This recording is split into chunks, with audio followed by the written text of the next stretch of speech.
What is up, Coach Emma here, and welcome back to the Fit Habit Life podcast, where we cut through the noise, talk real health and fitness, sustainable fat loss, and habits that actually work.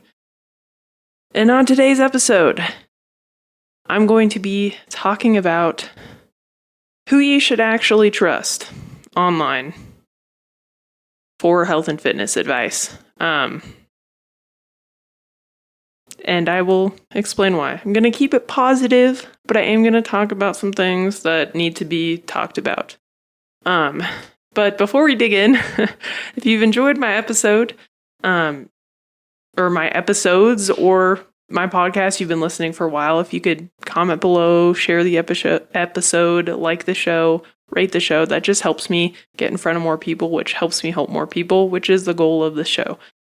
I do what I do because I care and I want to help people because I've been there. I've struggled and there's a lot of crap out there. And that's why I'm talking about this today. There's a lot of, things. I'm not going to call out specific people, but I will talk about things that some people, talk about. So if you have seen these people, you might know who I'm talking about. Who should you actually listen to on social media? If you listen to me, that is awesome and I appreciate it. But don't just trust somebody because they're popular. I'm not that popular. So I'm a coach. So that's kind of the number one thing. Are they actually a coach? Do they actually help people? Have they helped people in the past? There are some podcasts out there that are really popular, and they're trainers and coaches that no longer coach people one-on-one, but they've done it for decades. And really the same problems still exist. There's just more complexity with social media and other shit out there now. But is this person a coach? If so, that's awesome. Do they have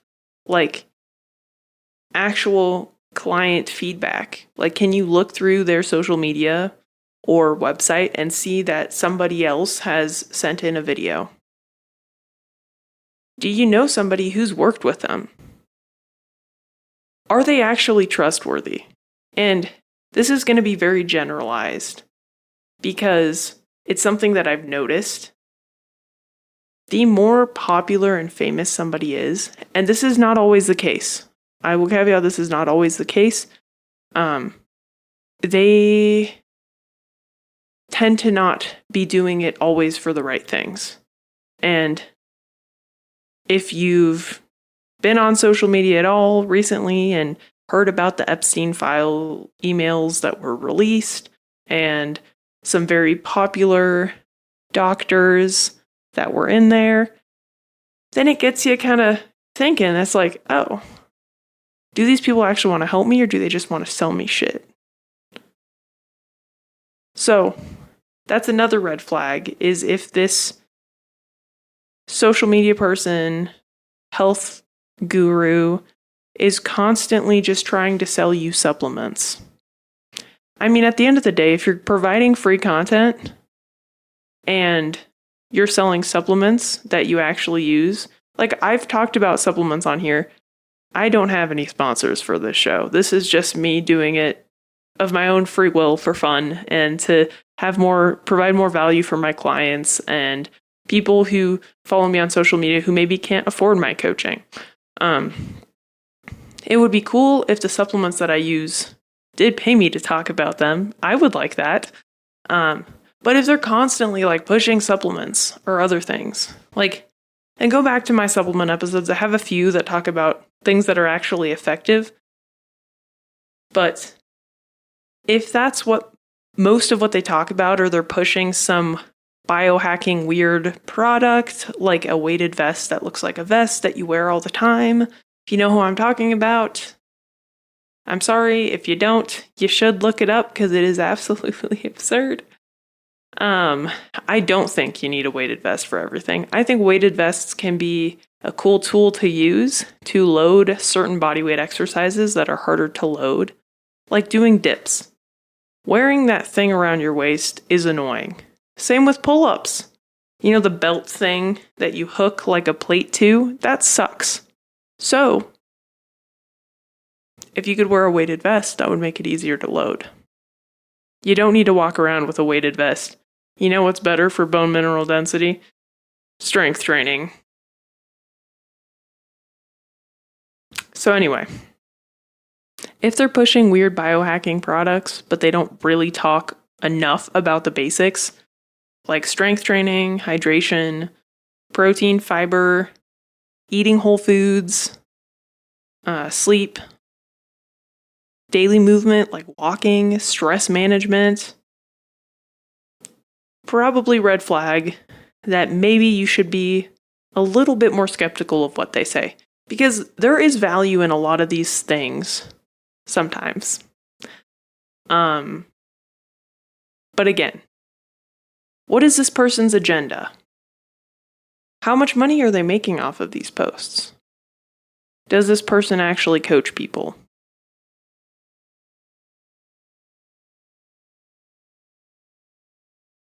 And from what I've noticed, depending on the coach or the provider or whatever, because even like doctors, there's like really social media famous doctors. I do lab analysis. So like if you don't want one-on-one coaching, you just want me to look at your blood work or Dutch test, GI map, I do that as a separate thing, and I'll give you like a game plan, next action steps for that, to provide you with whatever would help improve whatever is going on. And I met with somebody, and she's working with a very famous influencer hormone replacement therapist. And one, that doctor is dismissing some of her symptoms, does not have the capacity or the time to give her the care that she needs. And that's the other thing. Like, oftentimes those people that are like the face of the business, they're on big podcasts like Mind Pump, Huberman, what's that one? Joe Rogan. Like, if they're high enough to be on one of those, doesn't mean they're not good and you shouldn't listen to them. But it does mean that those people probably have a lot on their plate. This quality of coaching that they do, they probably don't have time to coach anymore. So they might be disconnected from what's actually going on day to day with clients. Or if they are coaching, they might not have the capacity to coach as well as they should, because they have other things to do. They're like the face of the business, right? A lot of them might have coaches under them that are coaching for them. That might be awesome coaches. But again, they're not doing the coaching anymore. So they could be missing the stuff. They could be missing, they might not have time to continue growing and educating themselves. So they could be missing new information that could better service their clients or better help their clients. And the things they talk about might not be as pertinent anymore.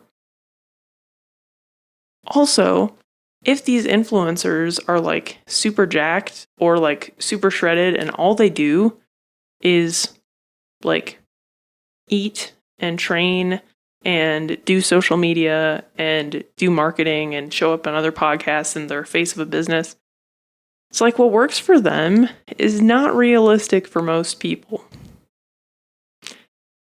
Like, most people don't need a weighted vest.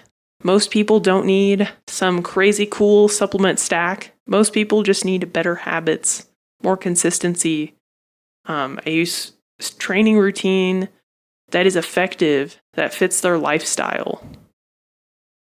Better stress management techniques, better quality sleep, more protein, more fiber, more fruits and vegetables. So that's also why it's like these people are on their own little island, right? And they don't see what normal people struggle with day to day because their lives are so removed from what is standard, and they're not in a position to where they can coach people like they used to be able to. So for them, what works for them or what they talk about, the supplements that they push or whatever, it's not going to be as applicable than as a coach who works with everyday people. So what should you look for when you're trying to follow fitness advice? Well, one, if a coach makes you feel bad, as I talked about in the last couple episodes, unfollow them. A coach should not make you feel bad. And your mood affects your body. So if you're following some influencer who makes you feel bad because you don't run through pain or train 2 hours every day, or beat your body up for like mental endurance,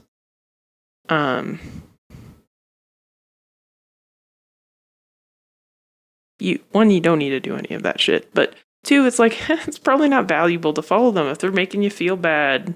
Like mood is important, and mood affects your mental health, which affects your physical health, which affects your ability to follow through on the thing. So if somebody's making you feel bad, unfollow them. Usually, if they have a smaller following, might be a couple thousand, might be in the hundreds. I'm not quite at 1,000 yet. If you have any friends who could use my advice, that would be cool. Bump me up there.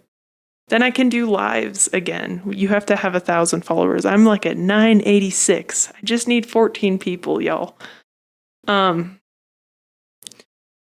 But if they're not at, or if they're in the thousands, they're providing valuable content daily. It's not super crazy edited. You can see that they've coached people or that they are coaching people. They talk about coaching people. Probably going to be a great follow, especially if the advice they're giving is very valuable and it's very realistic and reasonable. Like again, most people aren't going to sign up for a 100-mile race. Most people don't need to train every day. Most people don't need to wake up at 4 a.m. and have a perfect morning routine to get their stuff done. So think about like, is this stuff realistic? Can I like do these things? Are these things helpful to me? Does this person make me feel good? That means they're probably a valuable follow. And if you're one of my clients or you follow me on social media and you're like, is the stuff this person's saying, is it actually valuable? Would it actually be worth my time to follow through on? I can give you feedback. Because again, the unfortunate thing I will say is the person who is very famous, who was in those fancy emails, a lot of the stuff that he did talk about, there was some value in it. But again, he had another agenda. So, and there's a lot of people out there that do. A lot of people like fame. They like getting recognized. They like that.